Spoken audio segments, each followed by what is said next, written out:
जय जय रघुवीर समर्थ गणेश शारदा चैव सद्गुरु सज्जन आराध्य दैवतं गुह्यं सर्वमे रघुनंदन कृपा कटाक्षाची किरणे मोह समुद्राचे आटणे घडे जय त्या श्रीकृष्णे वंदू तया ते श्रीराम जयांचे करिता स्मरण होय सकल विद्यांचे अधिकरण ते वंदू या श्रीचरण श्री गुरूंचे जय जय रघुवीर समर्थ धर्मक्षेत्रे कुरुक्षेत्रे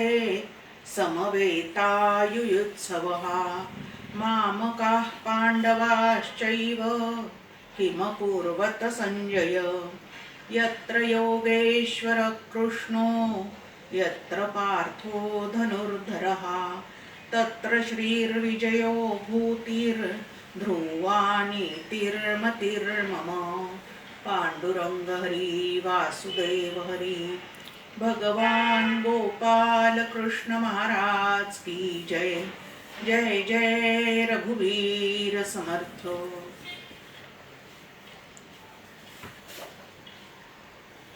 दैवी संपत्तीचा स्वामी असणाऱ्या आनंदयोगी परमपूज्य डॉक्टर काकांना आणि श्रद्धेय मंदाताईंना मनपूर्वक वंदन करते आणि दैवी गुणसंपदा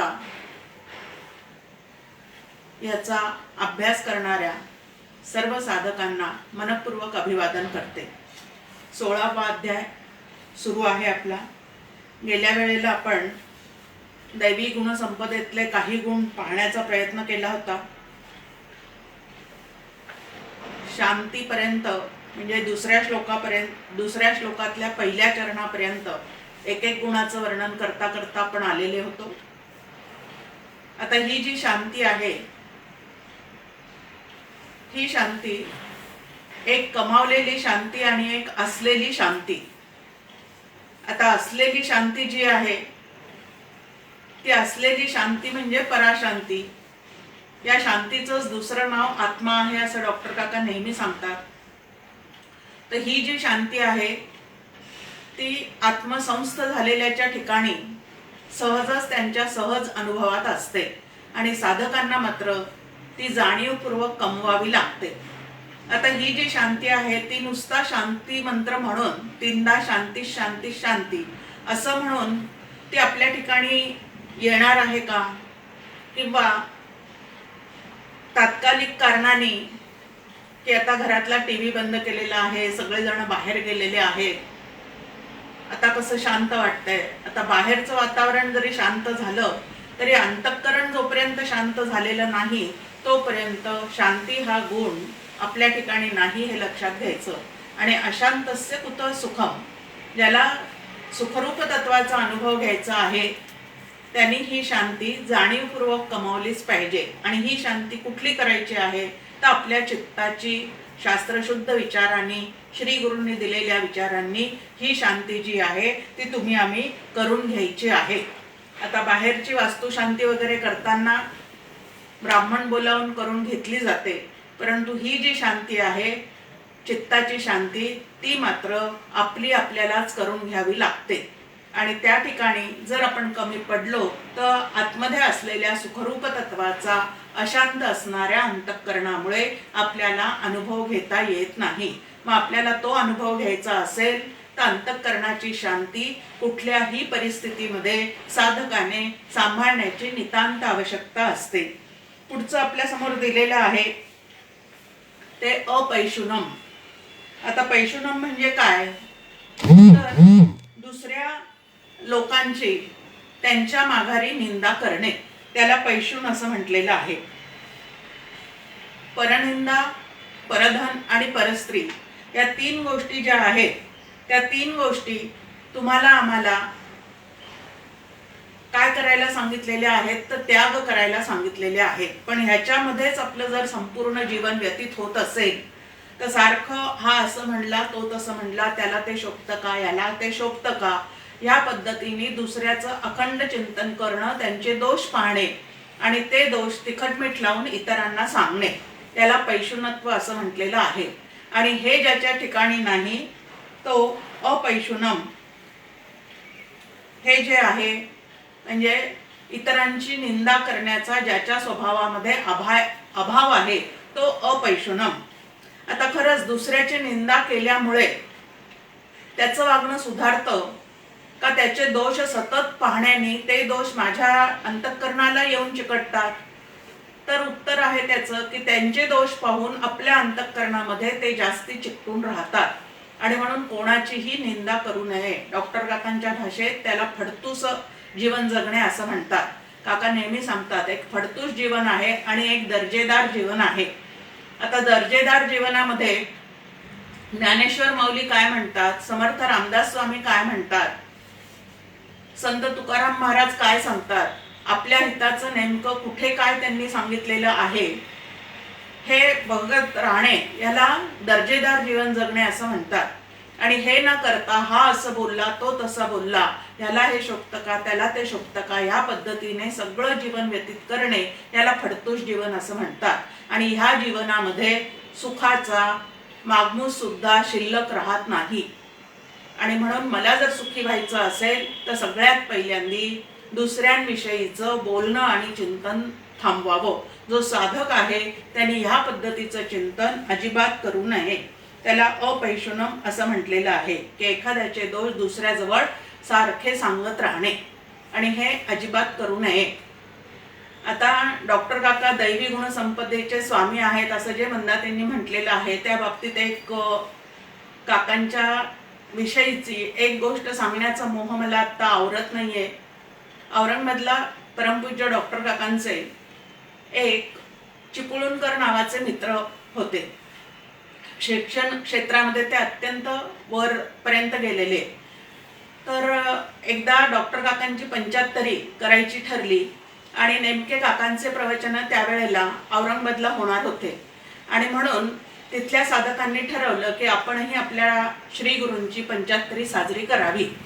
मग आता काकांची 75 साजरी करायची तर काकांना ओळखणारा असा एखादा समवयस्क किंवा त्यांच्यापेक्षा वयाने मोठा असा कोणीतरी या ठिकाणी अध्यक्ष म्हणून नेमला पाहिजे असं लक्षात आल्यानंतर मग काका दरवेळेला औरंगाबादला आले की आपल्या या मित्राला आवर्जून भेटायला जात असत. हे ह्यांना आणि ह्यांच्या साडूला दोघांनाही माहिती होतं. म्हणून मग दोघांनी ठरवलं की आता आपण त्यांच्याकडे जाऊन भेटूया आणि त्यांना अध्यक्ष म्हणून बोलवूया. मग त्यांच्याकडे जाऊन त्यांना विचारणा केल्यानंतर त्यांनी ते कबूल केलं आणि ह्या 75च्या कार्यक्रमाला मी जरूर अध्यक्ष म्हणून येईल असं त्यांनी सांगितलं आणि ठरल्याप्रमाणे ते आले.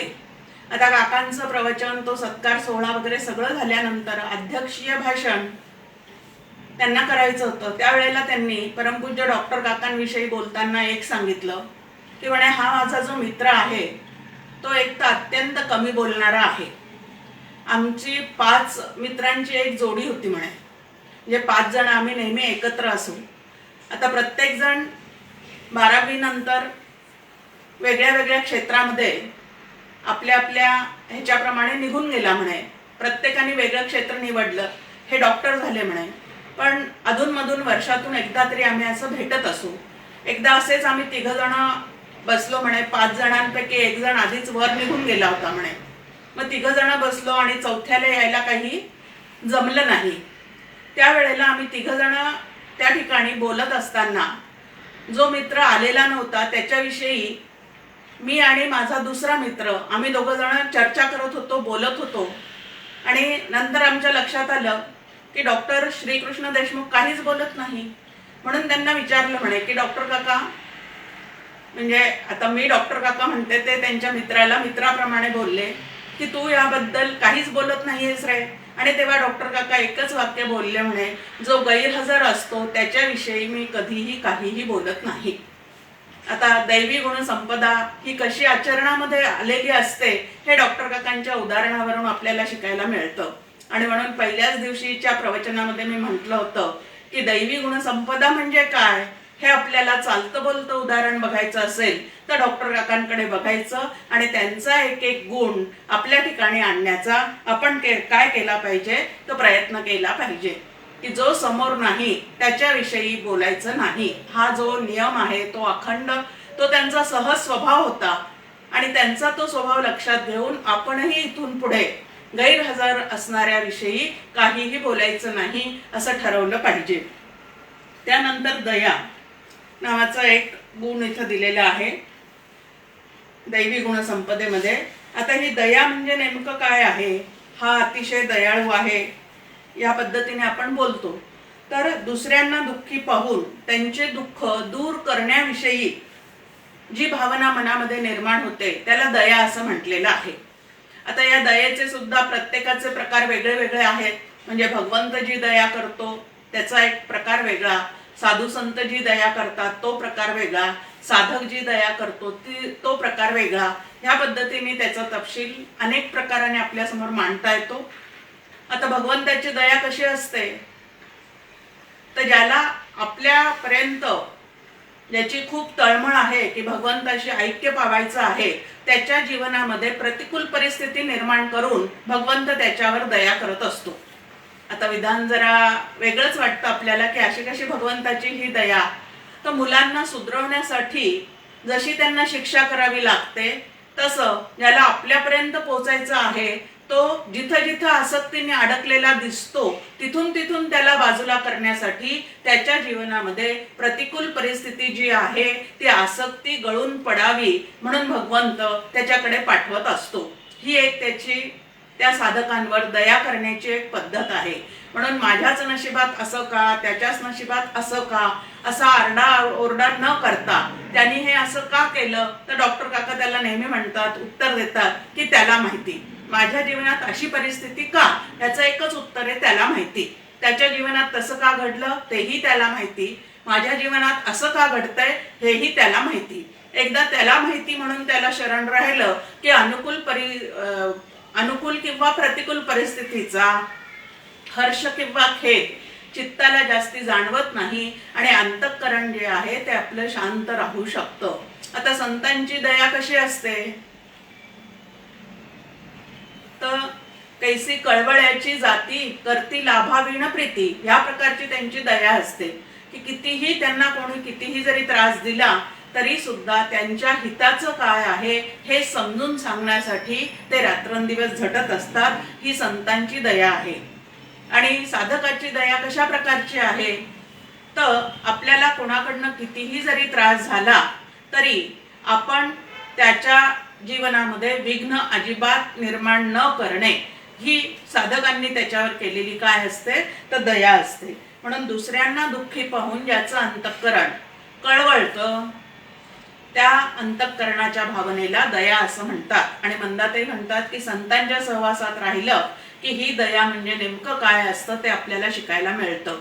भलेही एखाद्याची परिस्थिती, आर्थिक परिस्थिती आपण सुधारू शकत नाही, एखाद्याच्या शरीराला होणारं दुःख म्हणजे शारीरिक व्याधी ते सुद्धा दुःख आपण घेऊ शकत नाही, पण आपण त्यांच्यासाठी परमेश्वराकडे तर नक्की प्रार्थना करू शकतो की देवा त्यांना सोसण्याची पूर्णपणे शक्ती दे आणि त्यांचं दुःख निवारण करणं माझ्या हातात नाही, पण तरीही तुला प्रार्थना करतो की त्यांना या दुःखातून लवकरात लवकर सोडो. ह्या पद्धतीची प्रार्थना जी आहे ती करून त्यांच्या प्रती असलेली दया जी आहे ती आपण व्यक्त करू शकतो. त्यानंतर अलोलुप्त्व असं पुढचं एक आपल्या समोर की सर्व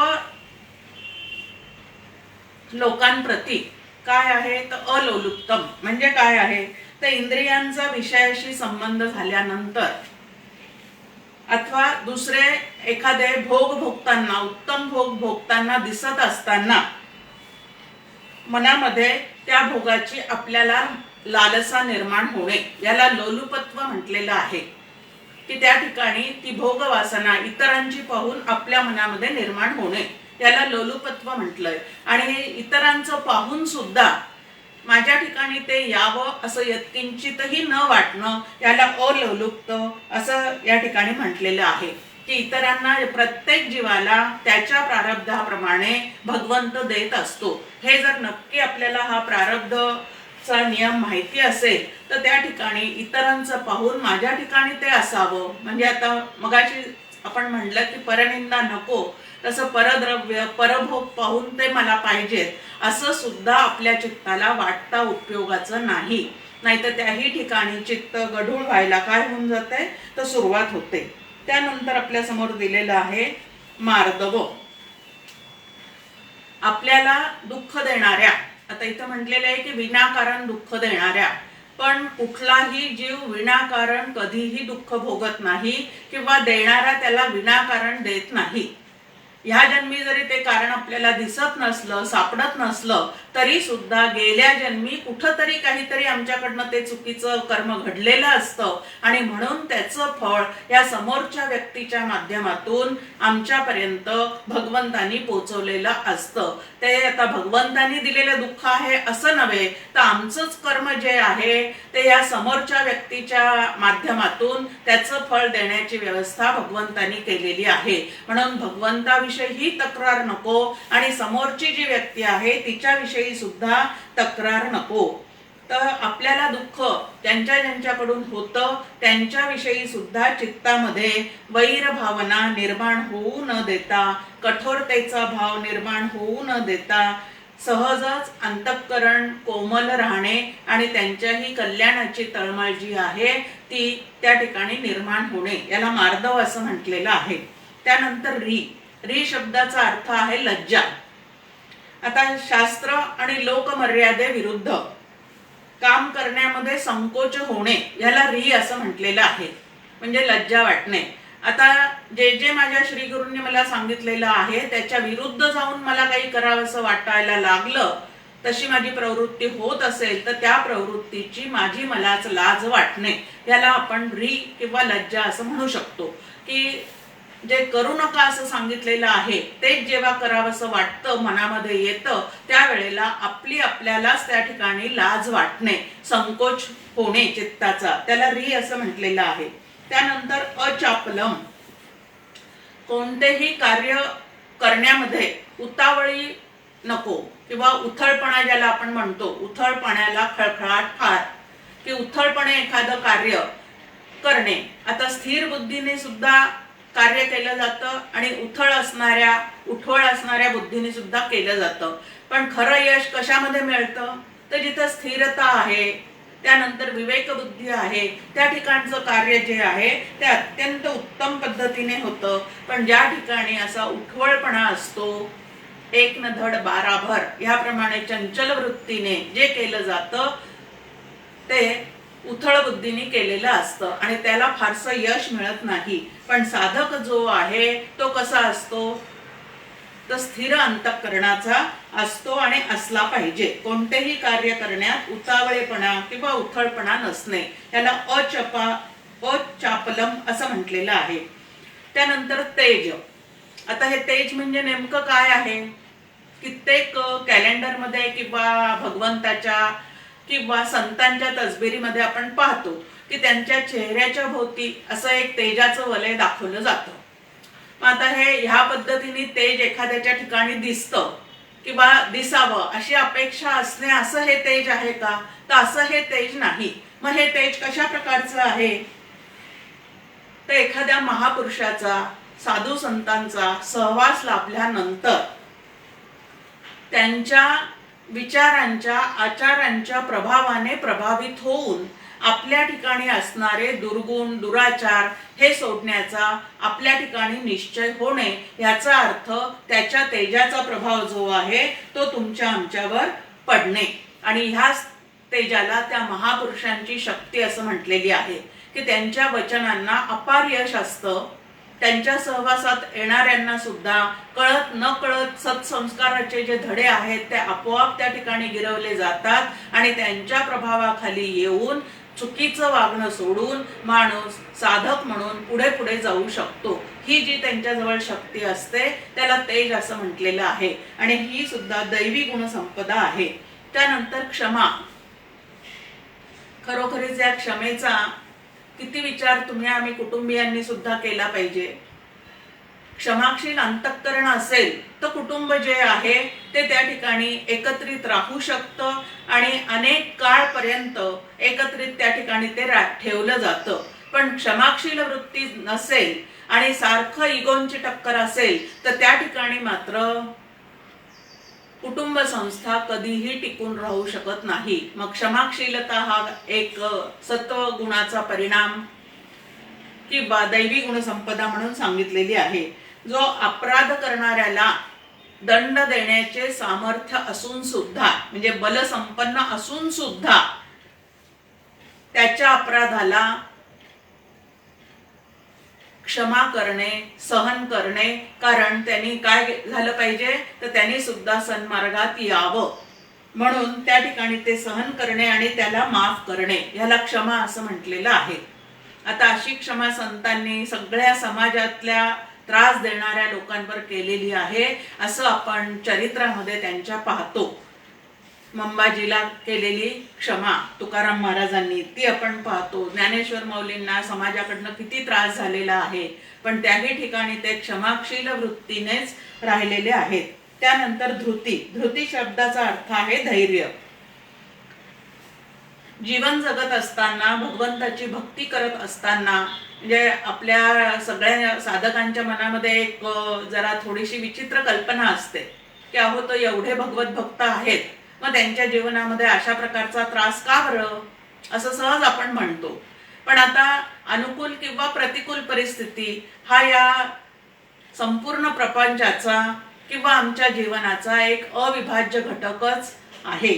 मग आता कोणत्याही अनुकूल अथवा प्रतिकूल परिस्थितीमध्ये विचलित न होता आपल्या स्थितीत कायम राहण्याच्या शक्तीचे नाव धृती असं आहे. आता काकांचं वर्णन करताना जे पहिलं गीत आपण ऐकलं त्या दिवशी, त्यामध्ये अविचल मानस असं एक मंदा त्यांनी त्यांचं वर्णन केलेलं आहे की कुठल्याही परिस्थितीमध्ये मन विचलित होत नाही. हे जे धैर्य आहे ते धैर्य साधकांच्या अंगी त्यांनी जाणीवपूर्वक कमवायचं असतं, त्याला धृती असं म्हटलेलं आहे. समर्थही आपल्याला सांगतात, मनाश्रेष्ठ धारिष्ट जीवी धरावे. अनुकूल किंवा प्रतिकूल परिस्थिती तुमच्या आमच्या समोर नक्की येतच राहणार आहे, पण कुठलीही परिस्थिती आली तरी मनस्थिती बिघडू न देणे याला साधना असं म्हणतात. आणि ही साधना जर आम्हाला व्यवस्थित करायची असेल तर दैवी गुणसंपदेतले जे गुण आहेत ते गुण अंगीकारण्याचा तुम्ही आम्ही काय केला पाहिजे, प्रयत्न केला पाहिजे. कारण क्षणाक्षणाला जर अंतःकरण तुमचं आमचं ढासळत असेल तर संसार सुद्धा आपल्याला व्यवस्थित करता येणार नाही. मग त्याच्यापेक्षा सूक्ष्म असणारा हा परमार्थाचा मार्ग, त्याची वाटचाल आपल्याला कशी करता येणार आहे. आणि म्हणून या ठिकाणी सुद्धा आपल्या समोर आहे की मनाश्रेष्ठ धारिष्ट जीवी धरावे. धैर्य नावाची जी गोष्ट आहे ती तुम्ही आम्ही काय केली पाहिजे तर अंतःकरणामध्ये बाळगलीच पाहिजे. कुठल्याही प्रकारचं वातावरण असू दे, कुठल्याही प्रकारची बाहेरची येणारी परिस्थिती असू दे. आता या धैर्याची किती गरज आहे कोरोनाच्या परिस्थितीमध्ये तुम्ही आम्ही सगळेजण पाहतो आहोत की मानसिक धैर्य जर ढासळलं तर मनोरुग्ण व्हायला वेळ लागणार नाही. आणि म्हणून मनशक्ती जी आहे ती उपासनेने, भगवंताच्या चिंतनाने जास्तीत जास्त आपल्या ठिकाणी वाढवण्याचा जो प्रयत्न आहे तो या ठिकाणी तुम्ही आम्ही केला पाहिजे. त्यानंतर शौचम म्हणजे शुद्धता. आता ही शुद्धता दोन प्रकारची आहे, एक बाहेरचं आचरण आणि दुसरं आतमध्ये असणारे विचार. या दोन्ही पद्धतीची शुद्धता जी आहे ती शुद्धता अंगी असणे याला दैवी गुण असं म्हटलेलं आहे. समर्थांची एक ओवी आपल्या समोर आहे की आचार आणि विचार हे दोन्ही वेगळे वेगळे असतील तर समर्थ त्याला हीन विवेक असं म्हणतात. बोलणे एक चालणे एक याचे नाव हीन विवेक. या आचार विचार उच्चार यामध्ये जर तफावत असेल तर त्याला हीन विवेक असं म्हटलेलं आहे. पण असं दैवी गुणसंपदा ज्याच्या ठिकाणी आहे त्याच्या ठिकाणी हे असं वागणं एक आणि बोलणं एक ह्या पद्धतीचं त्या ठिकाणी असू शकत नाही. मग आता समर्थांनी एका समासामध्ये आपल्या समोर द्रव्य शुची, दारा शुची ह्याप्रमाणे की लौकिकातलं जीवन सुद्धा आपलं शुद्ध असलं पाहिजे आणि परमार्थिक दृष्ट्या वैचारिक शुद्धीकरण सुद्धा तुमचं आमचं झालेलंच असलं पाहिजे. कारण इथं जर प्रदूषण झालं, आचार विचारामध्ये जर भरपूर प्रदूषण झालेलं असेल तर प्रदूषणामुळे कितीतरी रोग निर्माण होतात. तसा हा भवरोग सुद्धा या प्रदूषणामुळे जास्तीत जास्त चढता वाढता राहतो. आणि म्हणून शुची म्हणजे शुद्धता, अंतःकरणाची, आचाराची, विचारांची शुद्धता जी आहे ती संतांच्या संगतीमध्ये राहून साधकांनी जास्तीत जास्त करून घेतली पाहिजे. आता सगळं जग शुद्ध होईल आणि भाव अशी कल्पना आमची कितीही जरी असली तरी ते तसं होणं अशक्य आहे. मग काय करायचं आहे? तर डॉक्टर काका म्हणतात की सगळं पाणी शुद्ध करेल असं म्हणण्यापेक्षा आपल्यापुरतं जे पाणी आहे ते आपण शुद्ध करण्याचा प्रयत्न करावा आणि आपलं आचरण शुद्ध ठेवण्याचा प्रयत्न करावा. आता ते पाणी शुद्धपणे आपल्याला मिळावं म्हणून जसं ॲक्वागार्ड लावून आपण आपल्यापुरतं ते पाणी शुद्ध करून विनियोग करतो त्याचा, त्या पद्धतीने ॲक्वागार्ड मध्ये किंवा पूर्वीचे जे फिल्टर यायचे त्याच्यामध्ये 3 कॅन्डल असायचे पाणी शुद्ध करण्यासाठी. तसंच नाम, ध्यान आणि तत्वज्ञान या तिन्हीचा सातत्याने जर आमच्या ठिकाणी साधना म्हणून विनियोग चाललेला असेल तर अंतःकरण आमचं शुद्ध होतं आणि शुद्ध अंतःकरणामध्ये शुद्ध परमात्म्याला भेटण्याची ओढ जी आहे ती जास्तीत जास्त त्या ठिकाणी निर्माण झालेली दिसते. मग आमचं अंतःकरण शुद्ध आहे का अशुद्ध आहे कशावरून ओळखायचं? बहुत सुकृताची जोडी तेव्हा विठ्ठल आवडी. या विठ्ठलाची आवड, भगवंताला भेटण्याची आवड शुद्ध अंतःकरणामध्येच निर्माण होऊ शकते. मग ज्या अर्थी अजून आम्हाला त्याची ओढ नाहीये त्या अर्थी आमचं अंतःकरण जे आहे ते अजून अशुद्ध आहे असं समजायला हरकत नाही. त्यानंतर अद्रोह,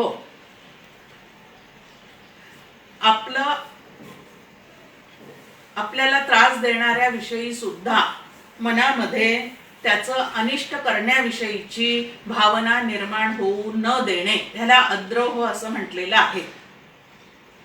जे आपल्याला सतत विघ्न निर्माण करतात, आपण आचरण करत असलेल्या मार्गामध्ये सतत अडथळे निर्माण करतात, त्यांचं सुद्धा कल्याण करण्याचीच मनामध्ये भावना असणे. आणि याच्यासाठी तर सर्वेन सुखन संतु असं सकाळी उठून श्लोक म्हणायला आपल्याला सांगितलेलं आहे की सर्वांना सुख मिळू दे अशी प्रार्थना करा, म्हणजे आपलं अंतःकरण जे आहे ते शुद्ध शुद्ध होत राहतं. पण बदला घेण्याची भावना असेल, आता जिथं बदला घेण्याची भावना आहे, सूड घेण्याची भावना आहे त्या ठिकाणी सत्वगुण कमी झालेला असतो आणि तमोगुण आणि रजोगुण जो आहे हे 2 गुण त्या ठिकाणी प्रबळ झालेले असतात. त्याचं वाटोळ होऊ दे ह्या पद्धतीने की त्याला माझ्या तळतळाट लागू दे ह्या पद्धतीने काही विचार तुमच्या आमच्या मनात निर्माण होत असतील तर त्या विचारांना बाजूला करणे ह्याला साधना असे म्हणतात. अद्रोह म्हणजे त्याच्याविषयीचा द्रोह मनामध्ये उत्पन्न न होऊ देणे, ह्याला अद्रोह असं म्हटलेलं आहे. आणि आता 26वा गुण जो आपल्या समोर ठेवलेला आहे तो आहे नाती मानिता. आता म्हणजे नेमकं काय आहे तर आपण करत असलेलं एखादं सत्कर्म असेल, सत्कार्य असेल तर सामान्य व्यक्तीकडून मान सन्मानाची अपेक्षा करणे, याला मानिता असं म्हटलेलं आहे. आणि जे आपल्या जीवनाचे आदर्श आहेत किंवा ज्यांच्याकडून आपण उत्तम धडे घेतलेले आहेत, शिकलेले आहोत, ज्यांच्याकडून साधना पद्धती घेतलेली आहे त्यांच्याकडून सुद्धा आपला सत्कार व्हावा असं मनामध्ये येणं त्याला अतिमानिता म्हटलेलं आहे. सामान्य लोकांकडनं आपला सत्कार व्हावा असं वाटणं त्याला मानिता म्हटलेलं आहे. आणि आपले जे आदर्श आहेत, आपल्यापेक्षा जे श्रेष्ठ आहेत अशांकडनं सुद्धा आपला सत्कार व्हावा असं मनात येणे याला अतिमानिता असं म्हटलेलं आहे. आणि ह्या दोन्ही गोष्टी ज्याच्या चित्तामध्ये नाही त्याला नातिमानिता हा दैवी गुण असं म्हटलेलं आहे. म्हणजे आपल्यापेक्षा जे श्रेष्ठ आहेत त्यांच्याकडनं आपला सत्कार करून घेताना आपल्या मनाला अतिशय संकोच व्हावा आणि तो जर होत नसेल, असे सत्कार आपले सारखे थोरा मोठ्यांकडनं होत राहावे आणि ते आपण मिरवत राहावे असं वाटत असेल तर आपल्या ठिकाणी मानिता आणि अतिमानिता अशा दोन गोष्टी काय स्वभावामध्ये दडलेल्या आहेत. मग त्या ठिकाणी मान सन्मान व्हावे अशी अपेक्षा आहे आणि जेव्हा ते होत नाहीत किंवा आपल्या ऐवजी तिथं दुसऱ्यांचे झालेले दिसतात त्यावेळेला लगेच आपले जर पापड मोडत असतील तर कुठंतरी काहीतरी साधक म्हणून माझ्या ठिकाणी कमतरता आहे हे लक्षात घ्यायला अजिबात हरकत नाही. पहा, मुरगुडला शिवगडला नेहमी शिबिरं होत असतात आणि त्या शिबिरामध्ये एक शेवटचं जे प्रवचन असतं आशीर्वादात्मक ते डॉक्टर काकांचं असतं आणि त्या ठिकाणी ज्यांनी मार्गदर्शन केलेलं आहे आधी प्रवचन करून त्यांचा डॉक्टर काकांच्या हाताने सत्कार केला जातो. आता तिथल्या आयोजकांना नेहमी माझं सांगणं असतं की असं तुम्ही डॉक्टर काकांना त्रास देऊ नका, आपण त्यांचेच सगळे शिष्य आहोत, त्यांनी सांगितलं म्हणून आपण हे सगळे करत आहोत. पण वारंवार प्रत्येक शिबिराच्या वेळेला त्यांच्याकडून आम्हाला शाल श्रीफळ देणं किंवा त्यांच्याकडून आम्हाला गुलाब पुष्प हातात देणं हे असं स्वीकारत असताना अंतःकरणाला आमच्या अतिशय संकोच होतो. ते केवढे मोठे आहेत, त्यांना आपण देणं हे योग्य आहे, पण त्यांच्याकडनं ह्या पद्धतीने सारखे सत्कार स्वीकारणं हे मात्र आम्हाला अतिशय संकोचल्यासारखं होतं. म्हणून हा प्रकार जो आहे तो या ठिकाणी काय करावा तुम्ही तर बंद करावा अशी एक त्यांना नेहमी नम्र विनंती जी आहे ती मी करत असते. मग नाती मानिता की ह्या पद्धतीचं मान सन्मान व्हावा अशी अपेक्षा न ठेवता सत्कर्म जे श्री गुरूंनी सांगितलेलं आहे ते करत राहणे अशी दैवी गुणसंपदा जी आहे ती साधकांनी आपल्या अंगी बाळगावी. आता ह्याच श्लोकामध्ये भगवंत शेवटी म्हणतात की भवंती संपदम दैवीम अभिजातस्य भारत, की एवढी दैवी गुणसंपदेची 26 गुणांची यादी ऐकल्यानंतर त्या अर्जुनाच्याही मनात कदाचित असं वाटलं असेल भगवंतांनी त्याच्या चेहऱ्याकडे पाहिल्यानंतर की अरे बापरे, ही केवढी मोठी जंत्री आहे आणि हे आपल्या ठिकाणी कधी यावं. त्यावेळेला भगवंत लगेच त्याला सावरण्यासाठी म्हणतात की ही सगळी दैवी गुणसंपदा जी आहे ना ती घेऊनच तू जन्माला आलेला आहेस. आणि हे अगदी बरोबर आहे, कारण भगवंतांनी काय सांगितलेलं आहे 15व्या अध्यायातच आपण ऐकलेलं आहे की प्रत्येक जीव हा माझा अंश आहे. मग प्रत्येक जीव जर त्याचा अंश आहे तर त्या भगवंताचे जे काही गुण आहेत, आता नवीन भाषेत बोलायचं तर त्याचे जे जीन्स आहेत ते त्याच्या अंशामध्ये उतरलेले असतीलच की नाही, अगदी नक्कीच उतरलेले आहेत. मग ही दैवी गुणसंपदा जी आहे ती भगवंतानी जन्मतःच तुमच्या आमच्या ठिकाणी सगळ्यांच्या ठिकाणी दिलेलीच आहे. बघा, तुम्ही वाईट काम करणाऱ्या माणसाच्या अंतःकरणात सुद्धा चांगलं आणि वाईट काय आहे हे त्याला आतमध्ये कळलेलंच असतं, पण प्रकर्षाने असणारं त्याचं जे प्रारब्ध आहे, प्रकर्षाने त्याच्या आतमध्ये गुणांप्रमाणे चाललेल्या निर्माण झालेल्या ज्या इच्छा आहेत त्या अतिशय प्रबळ असल्यामुळे तो त्याप्रमाणे वागू शकत नाही. पण खून करणाऱ्याला सुद्धा आतून पक्क माहिती असतं की हे चांगलं नाही, चोरी करणाऱ्यालाही माहिती आहे की हे चांगलं नाही, क्रोध अतिशय असणाऱ्या माणसालाही माहिती असतं की हे चांगलं नाही, पण तरी सुद्धा बलवत्तर प्रारब्धामुळे त्यांच्याकडून तशा गोष्टी घडत जातात. म्हणजे दैवी गुणसंपदा जी आहे ती आपण सगळेजण भगवंताचे अंश असल्यामुळे आपल्या ठिकाणी नक्कीच आहे. मग त्याचा अनुभव आम्हाला आतून का सुरू नाहीये, त्याचं एकच कारण आहे की प्रकृतीशी तादात्म्य पावल्यामुळे जे मी नाही त्याच्याशी तादात्म्य पाहून राहिल्यामुळे त्याच्या ठिकाणचे असणारे जे दोष आहेत ते दोष इतके वरचढ झालेले आहेत की असलेली जी संपत्ती आहे ती संपत्ती मला माझ्या ठिकाणी जाणवत नाही. मग आता आसुरी संपत्ती म्हणून फक्त 6 गुण सांगितलेले आहेत आणि 26 गुण दैवी गुणसंपदेचे दिलेले आहेत. मग आता या 26 पेक्षा हे 6 भारी का पडतात? खूप मोठा प्रश्न आहे की का बरं असं होतं. तर त्याचं एकच कारण आहे की जन्मोजन्मीचे संस्कार जे आहेत ते प्रकृतीशी या जड गोष्टीशी तादात्म्य पावण्याचे असल्यामुळे आणि त्याच्याशीच तादात्म्य पाहून राहिल्यामुळे हे 26 गुण आत असूनही ते वर येत नाहीत आणि हे जे आहेत 6 गुण ते तुम्हाला आम्हाला काय करतायत, या 26 गुणांवर आवरण घालून बसलेले आहेत. आता हे जे 6 गुण आहेत ते 6 गुण सुद्धा आपल्याला या ठिकाणी समजून घ्यायचे आहेत आणि समजून घेऊन त्याच्यापासून परावृत्त होण्याचा प्रयत्न करायचा आहे. या 6 गुणांपासून परावृत्त व्हायचं आणि 26 गुण जे आहेत त्यांना उजाळा देण्याचं काम जे आहे ते साधकाला करावं लागतं. आता ही आसुरी संपत्ती म्हणजे नेमकं काय आहे? सुर म्हणजे देव आणि असुर म्हणजे राक्षस, असं एक आपल्याला लहानपणापासून माहिती आहे. आता इथं आसुर असं म्हटलेलं आहे.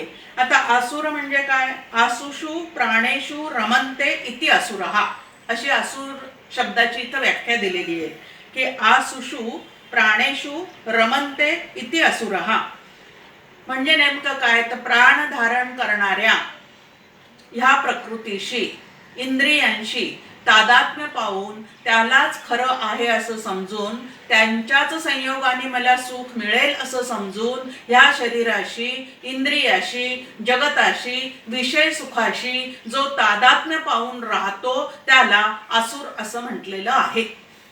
आता हे आसुरी संपदा आमच्या ठिकाणी कशामुळे निर्माण झाली त्याचं उत्तर इथंच आपल्याला मिळून जातं. जड असणाऱ्या प्रकृतीशी, अष्टधा प्रकृतीशी म्हणजे 5 महाभूत आणि 3 गुण यांनी जी जड प्रकृती तुमच्या आमच्या ठिकाणी अष्टधा प्रकृती तयार झालेली आहे तेच माझं स्वरूप आहे, जग सत्य आहे आणि या शरीराने या जगातले भोग भोगतच त्याला सुख मिळणार आहे. असं जे काही तुमच्या आमच्या ठिकाणी चुकीच्या पद्धतीने झालेला संस्कार आहे तोच ह्या आसुरी प्रकृतीला काय करत राहतो, तर आमच्या ठिकाणी आम्हाला तो स्वभावामध्ये येऊन घुसलेला आहे. आता हा घुसखोर आहे, मागून आलेले आहेत. दैवी गुणसंपदा भगवंतांनी त्याच्या अंशासोबतच आमच्या समोर दिलेली आहे आणि हे जे गुण आहेत ते बाहेरच्या जगताच्या संगतीमुळे, या शरीराशी तादात्म्य पावल्यामुळे नंतर येऊन घुसलेले आहेत. रोहिंग्या सारखे असं समजायला हरकत नाही की त्या पद्धतीने ते येऊन घुसलेले आहेत आणि ते इतके आत घुसलेले आहेत की ते बाहेर काढताना साधकाला सर्जिकल स्ट्राईक केल्याशिवाय त्यांना हुसकावून लावता येणार नाही. एकदम अंतरंगात जाऊनच त्यांचा शोध घेतला पाहिजे की ते काय काय करतायत. आणि आपण पाहतो आंब्याची आढी ज्या वेळेला लावतो त्यावेळेला ते आंबे वेळच्या वेळे जर आपण फिरवलेले नसतील तर त्यामधला एखादा आंबा सडतो. सगळे आंबे सडत नाहीत पण एखादा सडतो आणि सडलेला आंबा जर लवकर त्यातून काढला नाही तर इतर सगळ्या आंब्यांना सडवण्याची शक्ती जी आहे ती त्याच्या ठिकाणी आहे. आणि म्हणून सडके आंबे जे आहेत ते लवकर आढीतून बाहेर काढले पाहिजेत. तसे हे त्रास देणारे जे गुण आहेत आसुरी संपत्ती म्हणून आमच्या समोर ठेवलेले आहेत ते सगळे अंतःकरणातून बाहेर काढल्याशिवाय आम्हाला आमच्या स्वस्वरूपाचा अनुभव येऊ शकणार नाही. आणि म्हणून हे सगळे कसे आहेत तर याला वाटमारे असं म्हटलेले आहे की आमच्या प्रवासामध्ये आम्हाला लुबाडणारे, त्यानंतर आम्हाला त्रास देणारे असे हे 6 गुण आहेत. त्या 6 गुणांची यादी इथं आपल्या समोर ठेवलेली आहे. ढोंग, घमेंड, अभिमान, संताप, निष्ठुरता आणि अज्ञान, हे 6 जे गुण आहेत त्यांना आसुरी संपत्ती असं म्हटलेलं आहे. आता हा दंभ म्हणजे नेमकं काय आहे? जे आपल्याजवळ नाही ते दाखवण्याचा प्रयत्न किंवा ते त्या पद्धतीने वागणं त्याला दंभ असं म्हटलेलं आहे. साधक नसून मी साधक आहे असं दाखवणं, सिद्ध नसून मी सिद्ध आहे असं दाखवणं, याला ढोंग असं म्हटलेलं आहे. याला दंभ असं म्हटलेलं आहे की वास्तविक पाहता ज्या ज्या वेळेला मला स्वतःला मिरवावं असं वाटतं त्यावेळेला मिरवण्यामागचा उद्देश काय आहे की मी मोठा आहे असं जगाला दाखवणं. आणि आपण त्यावेळेला लगेच विसरतो की ह्या जगामध्ये सगळ्यात मोठा जो आहे तो भगवंत आहे.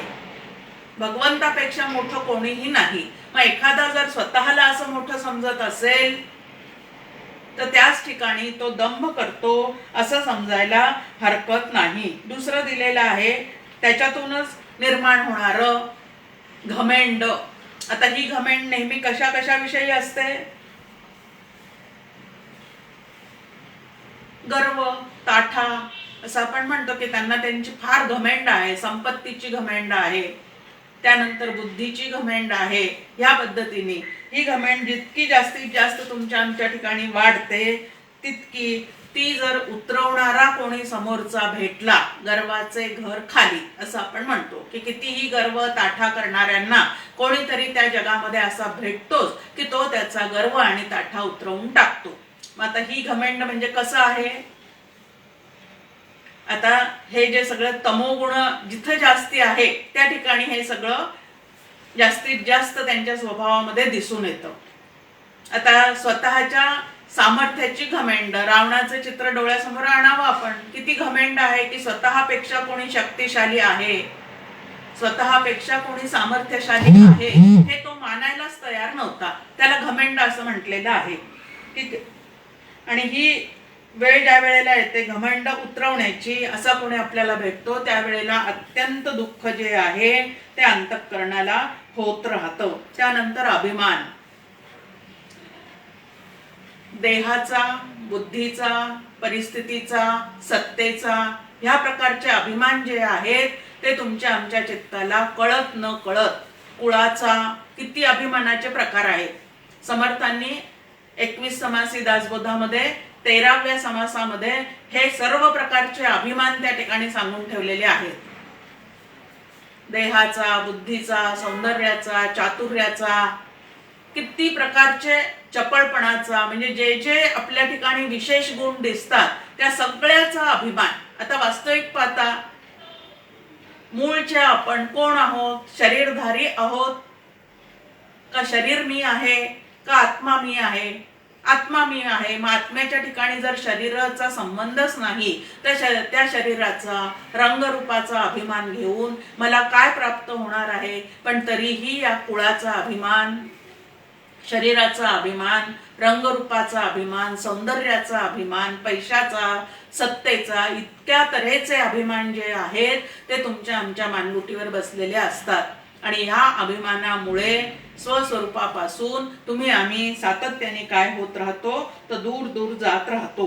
मग शरीर, बुद्धी, परिस्थिती हे सगळं तुम्हाला आम्हाला ईश्वरी नियोजनानुसार मिळालेलं आहे. डॉक्टर काका नेहमी म्हणतात, जर शरीर आपल्याला आपण आणलेलं आहे का मिळालेलं आहे? तर आपल्याला मिळालेलं आहे. जर ते आणण्याचं क्रियमान स्वातंत्र्य आपल्या ठिकाणी असतं तर प्रत्येकाने कोणासारखं शरीर आणलं असतं? तर माधुरी दीक्षित सारखं शरीर रूप घेऊन आला असता. पण तसं आहे का? तसं नाहीये. याचा अर्थ आहे शरीर जे आहे ते ईश्वरी नियोजनानुसार आपल्याला मिळालेलं आहे. प्रारब्धेची जोडे धन, प्रारब्धेची जोडे मान. की धन, मान, शरीर हे सगळं प्रारब्धाने मिळणारं आहे. मग त्याचा अभिमान बाळगून आपल्या अंतःकरणामध्ये क्षुब्धता निर्माण करणे हा साधकाच्या ठिकाणी दोषच नाही का? म्हणून त्यांनी आपलं मन जे आहे ते सत्ता, संपत्ती, यश, कीर्ती, प्रतिष्ठा, शरीर, रंग, रूप ह्याच्या भोवती घुटमळून न देता आतमध्ये व्यापून असणाऱ्या भगवंताकडे आपलं चित्त जे आहे ते सारखं ठेवण्याचा जर प्रयत्न केला तर अभिमानाची बाधा जी आहे ती त्याच्या ठिकाणी होणार नाही. नंतर 5व्या श्लोकामध्ये आपल्या समोर दैवी नाही, अजून आपल्याला एक राहिले. अभिमान झाला. आता संताप. संताप आपल्याला काय येतो याचं आपण काय केलं पाहिजे तर विश्लेषण स्वतःच्या आतमध्येच प्रत्येकाने केलं पाहिजे. कशा कशाविषयी संताप येतो? एक तर समोरच्याने माझ्या आज्ञेत राहावं. मी स्वतःला आधीच कोणीतरी मोठा समजून बसलेला असतो आणि म्हणून समोरच्यांनी माझ्या आज्ञेत राहावं अशी एक इच्छा मनामध्ये निर्माण झालेली असते. आणि त्याच्यामुळे संतापाचं मूळ कारण काय आहे तर अभिमान, स्वतःविषयीचा मोठेपणाचा ताठा हेच त्या संतापाचं कारण आहे. मनासारखं कोणी वागलं नाही की संताप येतो.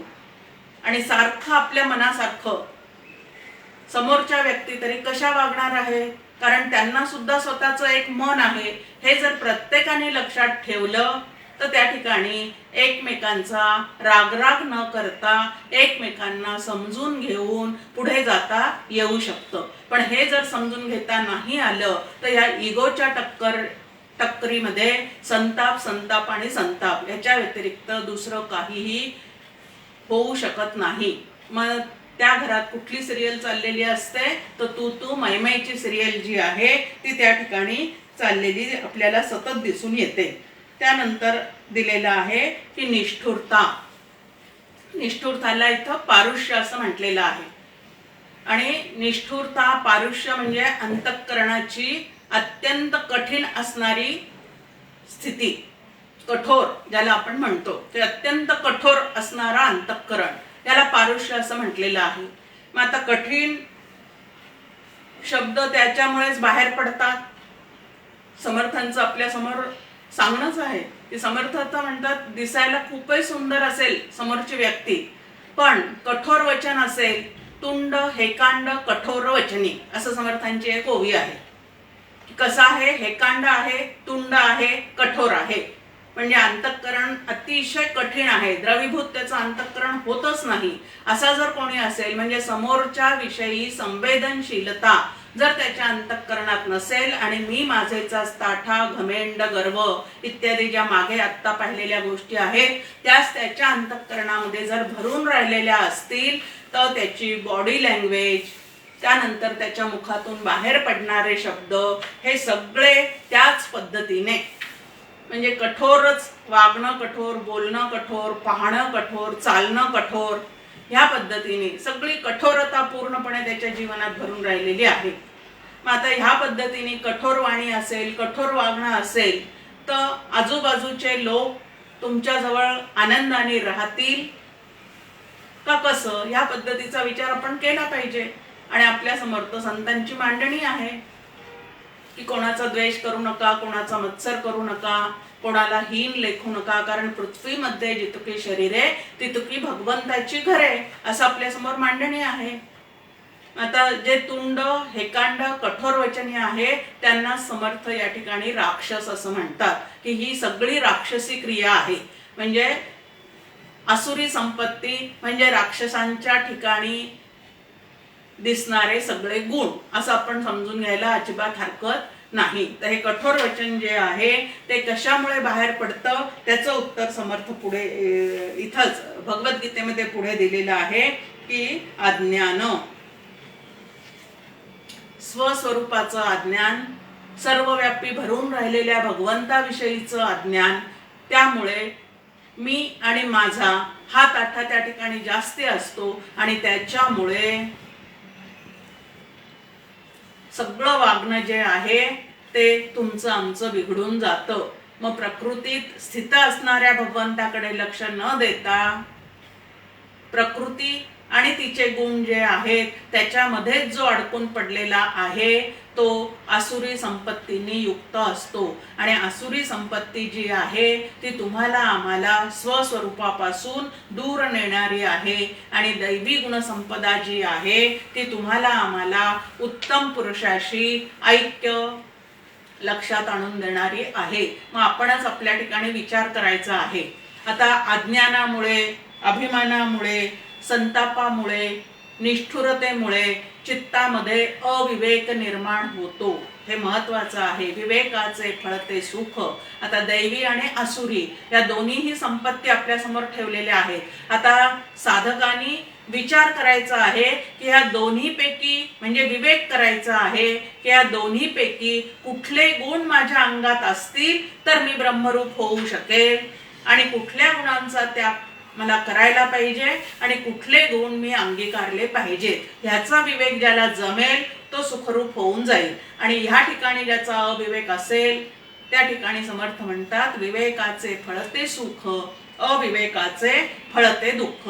अविवेक जितका जास्ती तितकं दुःखाचा अनुभव जास्ती. मग बाहेरून भलेही संपत्ती भरपूर असेल, सत्ता असेल, पण चित्तामध्ये मात्र शांती नाही, तृप्ती नाही, आनंद नाही. असं जर असेल तर कुठंतरी काहीतरी आमच्या जीवनामध्ये नक्की कमतरता आहे. पण बाहेरचं वैभव कमी असेल पण अंतःकरणामध्ये मात्र दैवी गुणसंपदा जास्ती असेल तर त्या ठिकाणी आनंदच आनंद आहे.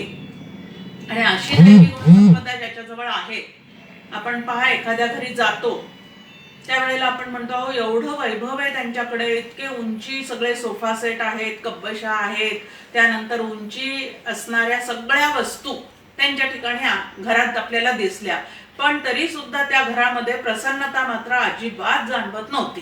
आता ह्याचं कारण काय आहे? ह्याचं कारण त्या घरात राहणारे जे कोणी आहेत ते यांच्या ठिकाणी दैवी गुणसंपदा कमी आहे आणि आसुरी गुणसंपदा जी आहे ती त्या तिथल्या राहणाऱ्या व्यक्तींच्या अंतःकरणामध्ये जास्ती आहे. आणि म्हणून तिथं गेल्या गेल्या आपल्याला असं वाटतं की कधी एकदा इथून उठून निघून जातो. आणि ह्याच्या विरुद्ध अगदी यातली एकही गोष्ट घरात नसते, पण घरात राहणाऱ्या माणसांच्या चित्ताची मात्र त्या ठिकाणी प्रसन्नता असते. त्या ठिकाणी मात्र अहो काही नव्हतं, इतके साधे ते लोक, पण गेल्यानंतर चित्ताला खरोखरीच समाधान मिळालं. ह्या पद्धतीने त्या ठिकाणी आपल्याला त्या गोष्टीचा अनुभव येतो. आणि म्हणून 5व्या श्लोकामध्ये आपल्या समोर दैवी व आसुरी संपत्तीची फळे सांगितलेली आहेत.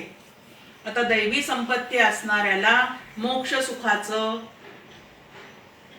फळ मिळतं, म्हणजे जीवनमुक्तीचा अनुभव घेण्याचं सामर्थ्य दैवी गुणसंपदा ज्याच्या ठिकाणी आहे त्याच्या ठिकाणी त्याला प्राप्त होतं. आणि आसुरी संपत्ती मात्र बंधाला कारण होते. जडाशी एकरूप व्हाल तर बंधनात अडकाल, आणि चेतन तत्व जे आतमध्ये आहे त्याच्याशी ऐक्य पावण्याचा जेव्हा प्रयत्न कराल त्यावेळेला मोक्षापर्यंत पोचाल. असं फळ जे आहे ते इथं आपल्या समोर सांगितलेलं आहे. दैवी संपत्तीमुळे मी ब्रह्म आहे ह्या अनुभवाला काय होणार आहे तर मदत होणार आहे. कारण दैवी गुणसंपदेमध्ये काय आहे तर ते गुण अंगीकारले असता अंतःकरणाची स्थिरता, शुद्धता, स्वच्छता या सगळ्या गोष्टी त्या ठिकाणी अनुभवाला येतात. आणि स्थिर, शुद्ध, स्वच्छ असणाऱ्या अंतःकरणामध्ये जुने ठेवणे जे आहे ते त्या ठिकाणी कळायला सुरुवात होते. आणि आसुरी संपत्ती ज्या ठिकाणी आहे त्या ठिकाणी मात्र जुने ठेवणे मीपणे आकळेना ह्या पद्धतीने तिथं आपली काय चाललेली असते तर फजिती चाललेली असते. आणि समर्थही आपल्याला मनाच्या श्लोकामध्ये किती सुंदर पद्धतीने सांगतात की कुठले गुण घ्या आणि कुठले गुण घेऊ नका. त्यामध्ये सुद्धा दैवी आणि आसुरी संपत्तीचं सुंदर वर्णन आपल्या ठिकाणी केलेलं आहे की सदाचार हा थोर सांडू नये तो. सदाचार करत असताना कितीही कष्ट झाले तरी त्या मार्गापासून विचलित होऊ नका. आणि त्याच्या विरुद्ध सांगितलेलं आहे मदे मत्सरे या गोष्टी अंतःकरणात येऊ देऊ नका. नको रे मना क्रोध हा खेदकारी. क्रोध हा नेहमी तुम्हाला आम्हाला दुःख देणारा आहे. म्हणून तो जर कुठं स्वभावामध्ये संताप, क्रोध इत्यादी गोष्टी दिसत असतील तर त्या काढून टाकण्याचा प्रयत्न नक्की आम्ही केला पाहिजे. पण हे सगळं अंतःकरणामध्ये कुठल्या वृत्ती आपल्या उत्पन्न होत आहेत ह्याच्यासाठी स्वतःच अंतःकरण म्हणजे स्वतःचं मन स्वतःसाठी वापरण्याची युक्ती साधायला अवगत झाली पाहिजे. आपलं मन आहे पण ते सारखं जर दुसऱ्याच्या चिंतनामध्ये गुंतलेलं असेल तर मात्र स्वतःला सावरणं साधकाला कधीही जमणार नाही. मग ते जास्तीत जास्त भगवंताच्या ठिकाणी ठेवण्याचा प्रयत्न केला तर ह्या भगवंताचे जे गुण आहेत ते गुण आपल्या ठिकाणी सुद्धा असल्याचा अनुभव जो आहे तो आपल्याला येऊ शकतो. आसुरी संपत्तीमुळे 3 बंधनामध्ये आम्ही अडकून पडतो, जे नेहमी आपण सातत्याने प्रत्येक प्रवचनामध्ये एकदा तरी त्याचा उल्लेख येतो. ते 3 बंधनं कुठले आहेत? एक आहे देह तादात्म्य, म्हणजे मी शरीर आहे अशी अंतःकरणाने धारण केलेली वृत्ती. दुसरी आहे मी कर्ता आहे आणि तिसरी आहे जगत सत्य आहे. त्यानंतर मी जन्माला आलो असून मरणार आहे इत्यादी प्रकारच्या ज्याला जड ग्रंथी असं म्हणतात, त्या ग्रंथी सुटल्याशिवाय मोक्षाचा अनुभव येऊ शकत नाही. आणि हा जर अनुभव आपल्याला घ्यायचा असेल तर दैवी गुणसंपदेने युक्त आम्ही झालं पाहिजे. आपल्या समोर राम रक्षामध्ये सुद्धा आपण श्लोक पाहिला होता, भर्जनम भव बीजानाम तर्जनम यमदूतानाम आणि अर्जनम सुखसंपदाम, 3 गोष्टी त्या ठिकाणी आपण पाहिल्या होत्या. आता ही सुखसंपदा म्हणजे 2 प्रकारच्या संपदा इथं या 16व्या अध्यायामध्ये आपल्या समोर ठेवलेल्या आहेत. त्याच्यामध्ये आता साधकाला विवेक करायचा आहे की कुठल्या गोष्टी मी घेतल्या तर माझं कल्याण आहे आणि कुठल्या गोष्टी माझ्या आतमध्ये असून माझं अकल्याण करणाऱ्या आहेत, त्या ओळखून त्या चित्तातून काढून टाकण्याचा प्रयत्न करणे याला साधना असे म्हणतात. असं साधनेची एक सुंदर व्याख्या आपल्या समोर या ठिकाणी आहे. त्यानंतर 6 ते 9 ह्याच्यामध्ये आसुरी संपत्तीचं अजून आपल्या समोर सविस्तर असं वर्णन केलेलं आहे की दैवी गुण संपदा असू दे किंवा आसुरी गुण संपदा असू दे, पण त्यांच्या वेगळ्या वेगळ्या छटा ज्या आहेत त्या मनुष्याच्या स्वभावामध्ये तुम्हाला आम्हाला दिसतात. एकच हिरवा रंग, पण आपण जर बाहेरचे सगळे वृक्षवल्ली पाहिले तर त्या हिरव्या रंगाच्या कितीतरी छट्या वेगळ्या वेगळ्या तुम्हाला आम्हाला दिसून येतात. त्याप्रमाणे या स्वभावांच्या वेगळ्या वेगळ्या छटा ज्या आहेत त्या प्रत्येकाच्या आतमध्ये कमी जास्ती प्रमाणामध्ये तुम्हाला आम्हाला दिसून येतच असतात. सत्वगुण वाढला तर दैवी गुण संपदा वर आलेली दिसते, तमोगुण वाढला तर आसुरी गुण संपदा वर आलेली दिसते आणि त्या पद्धतीने मग अंतःकरण जे आहे ते काम करायला सुरुवात करतं. म्हणून त्याचं काय दिलेले आहे त्या ठिकाणी तर वेगळ्या वेगळ्या छटा दिलेल्या आहेत. आता शास्त्रामध्ये धर्माचे प्रवृत्ती लक्षण धर्म व निवृत्ती लक्षण धर्म असे 2 प्रकार सांगितलेले आहेत.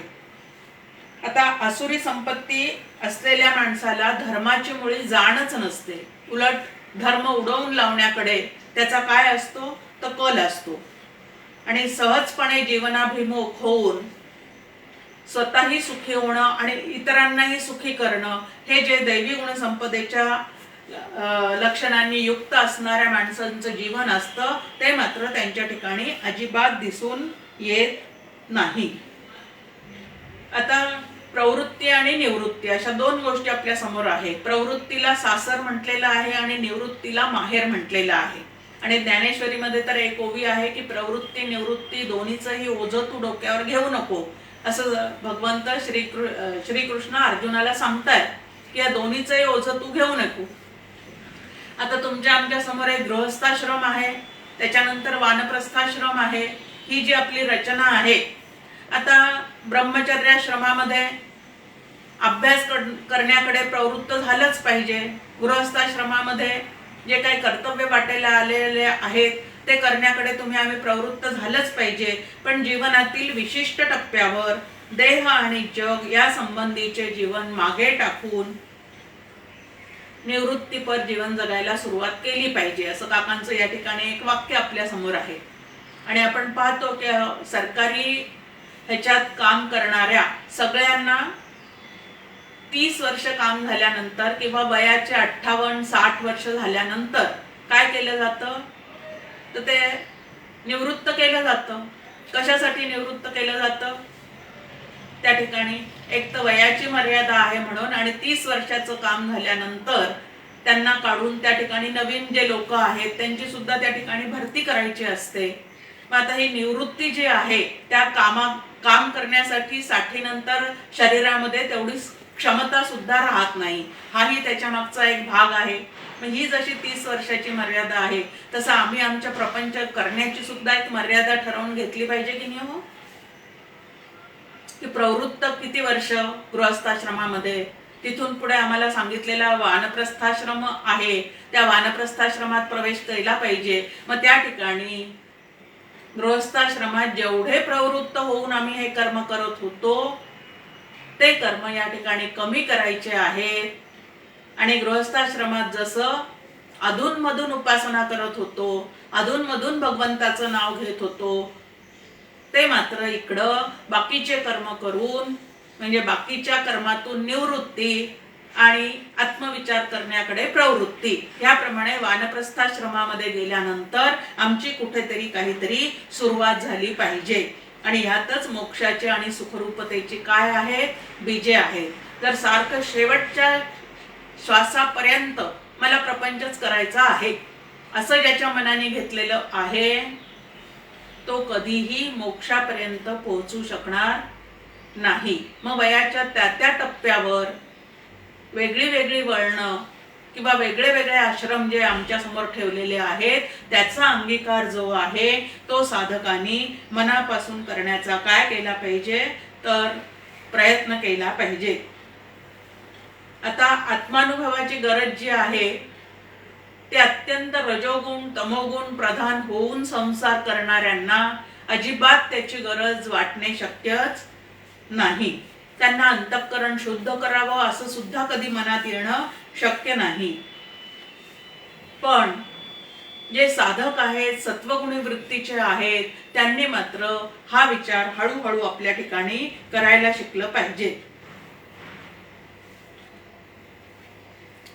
हित आणि अहित हे आमच्या बुद्धीला कळेलच असं नाही, कारण बुद्धीचे 4 दोष जे आहेत ते शास्त्राने आमच्या समोर सांगून ठेवलेले आहेत. पण आमच्या बुद्धीला हे दोष घालवण्याचं सामर्थ्यही भगवंतांनी देऊन ठेवलेलं आहे.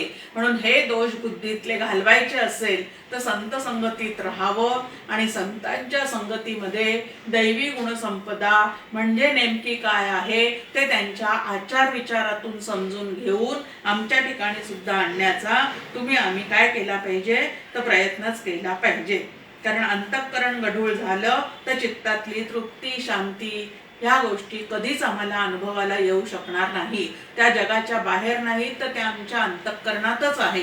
परंतु अंतःकरणावर हे आसुरी संपत्तीचं शेवाळ साठलेलं असल्यामुळे आतमध्ये असणारी दैवी गुणसंपदा शुद्ध गुणसंपदा आमच्याच ठिकाणी आम्हाला निदर्शनास येत नाही. आणि ती निदर्शनात आणून देण्याचं काम जे आहे ते ही भगवद्गीता तुमच्या आमच्या ठिकाणी करते आहे. आता 9व्या श्लोकापर्यंत आपलं आजचं विवेचन झालेलं आहे. गुरुवारी त्याच्या पुढच्या श्लोकांचं निरूपण करण्याचा प्रयत्न करू. जय जय रघुवीर समर्थ.